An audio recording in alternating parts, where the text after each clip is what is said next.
2012 spring training. Last year you got your first taste of the big leagues. What was that like to finally make it to the big leagues and realize your dream? It was awesome.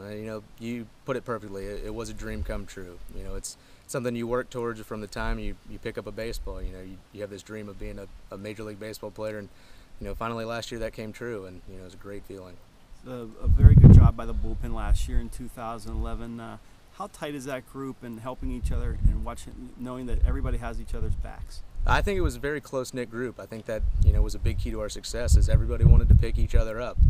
If a guy had a rough outing and left a couple guys in there, someone came in and got the job done. And everybody took it very seriously, and they almost cared about other people's runs more than they cared about their own. And I think that goes a long way and says a lot about what we got, the chemistry we got going on down there.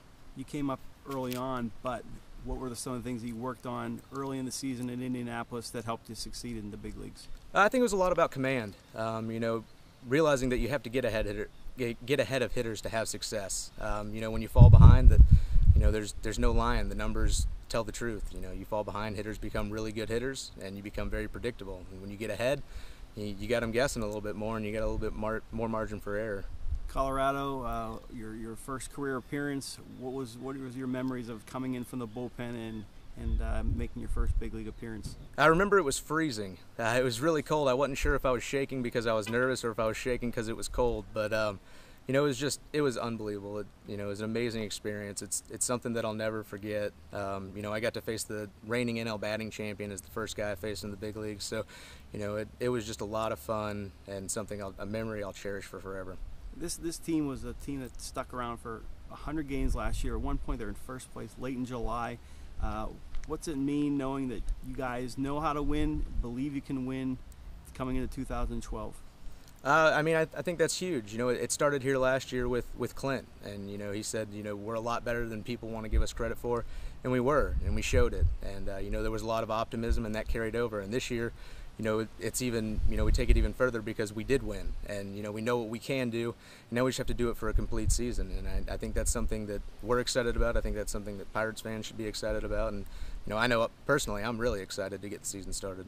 As a guy who is a former first-round pick, and now you have Garrett Cole here in camp for his first big league camp, have you had an opportunity to talk to him about what that's like of being the first-round pick and getting all the headlines and knowing what the expectations can be? Well, yeah. Having gone through it myself, he's actually in my small group. We're in the same group together, so we do get to interact and talk a little bit more. And he's a good kid. He's I think probably mature beyond his years. And I think he's got a very bright future, and it's going to be exciting. When you finally get to see him put on a uniform and compete against other teams, because he's got some pretty good stuff. There's been a lot of talk about finishing the job, finishing the pitch, finishing the out, finishing the at bat. If those few things happen, it sounds so simple, but when that happens, what good things can happen to this team? Well, nothing about this game is simple, first of all. But the big key is finish. We got off to a great start. We played 4 months of really solid, good baseball. Now we got to carry that over for the last 2 months, and that's going to be a lot of finishing. And you can take that into whatever aspect you want, but we have to finish. We've got to maintain the toughness that we had the first 4 months into the last 2, and if we can do that, you never know what can happen.